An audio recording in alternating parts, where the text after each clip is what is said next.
நேற்றைய தினம் தமிழ்நாடு அரசு மாதிரி பச்சை துண்டு போட்டுட்டு துண்டு விழுற பட்ஜெட்டை தாக்கல் செய்யறவர்கள் நாங்கள் அல்ல. ஏனென்றால் அவர்கள் கூட்டணி கட்சிகளே அந்த பச்சை துண்டு நீங்க ஒன்னும் விவசாயிகளுக்கு ஒன்னும் செய்ய போறது இல்ல, அதனால சும்மா நடிக்க வேண்டாம், அதனால நாங்க ஒன்னும் அதை போட்டு நடிக்க மாட்டோம். அவங்க கூட்டணி கட்சிகளே மரியாதைக்குரிய நமது விவசாய சகோதரர்களுக்கு இவர்கள் ஏமாற்றம் தான் தருவார்கள் என்பதை கூட்டணி கட்சிகளே முடிவு செஞ்சுட்டாங்க. அப்படிதான் இருக்குது. ஏன்னா விவசாயிகள் கடுமையான அதிருப்தியை தெரிவித்திருக்கிறார்கள் இந்த பட்ஜெட்ல. அவங்க குவிண்டாலுக்கு நெல்லுக்கு 3100 ரூபாய் கேட்டிருந்தது, அதை பத்தி எந்த அறிவிப்பும் இல்லை.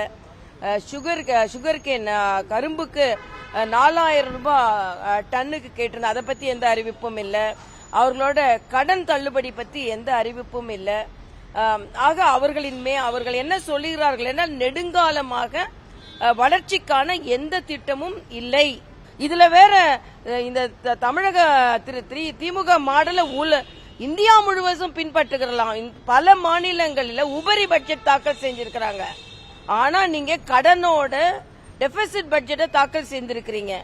அதனால தமிழ்நாடு அரசு மிக மோசமான நிலையில் இருக்கிறது என்பதற்கு பிரமாண பத்திரம் தான் நேற்றைய அவர்களே வாசித்த அந்த இடைக்கால பட்ஜெட். வெட்ட வெளிச்சமாக மக்களுக்கானவர்கள் அல்ல என்பதை தெரியப்படுத்தி இருக்கிறார்கள். இதனால் இதன் பலனை அவர்கள் அனுபவிப்பார்கள். அதாவது தங்கம் தென்னரசு, ஒரு மாநிலத்திற்கு தனியாக நிதி கொள்கை கிடையாது. தமிழ்நாட்டுக்கு ஒரு நிதி கொள்கை, உத்தரப்பிரதேசத்துக்கு ஒரு நிதி கொள்கைன்னு கிடையாது. ஒரு நிதி கொள்கை வைத்துக்கொண்டு அந்த நிதி கொள்கையின் மூலமாகத்தான் மற்ற எல்லா மாநிலங்களுக்கும் பகிர்ந்தளிக்கப்படுகிறது. மாநிலத்தின் நிதி பகிர்வு 41% எல்லா மாநிலங்களுக்கும் அதுதான். ஜிஎஸ்டில 14% எல்லா மாநிலங்களுக்கும் அதுதான். ஆக தமிழ்நாடை வைத்துக்கொண்டு தமிழ்நாடுக்கு மட்டும் ஒரு தனியான நிதி பகிர்வு கிடையாது. அப்படி என்றால் இவர்கள் எவ்வளவு பொய். உதாரணத்துக்கு SIR மூலமாக தமிழ்நாட்டில் உள்ள ஓட்டர்களை தான் எடுத்துறாங்கன்னு சொல்லிக் கொண்டிருந்தாங்க. இன்னைக்கு குஜராத்ல 77 லட்சம் வாக்காளர்கள் நீக்கப்பட்டிருக்கிறார்கள் செய்தி வருது. இன்னும் சொல்ல போனா அவங்க கூட்டணி கட்சிகளுக்கே நம்பிக்கை இல்ல.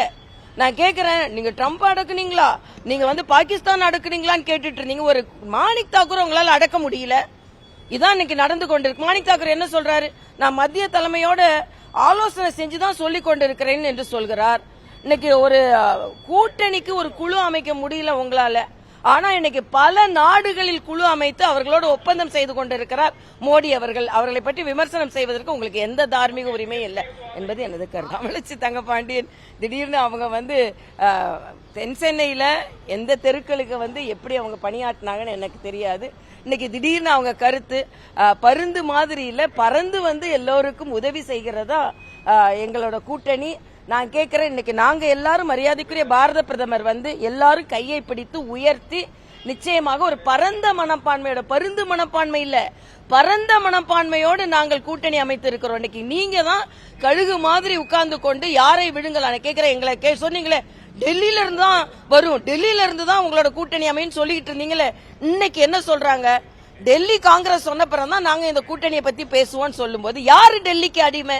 திமுக தான் டெல்லிக்கு அடிமையா இருக்கு. நாங்கெல்லாம் பரந்த மனப்பான்மையோடு இருக்கிறோமே தவிர பருந்து மனப்பான்மையோடு இல்லை என்பது எனது கருத்து.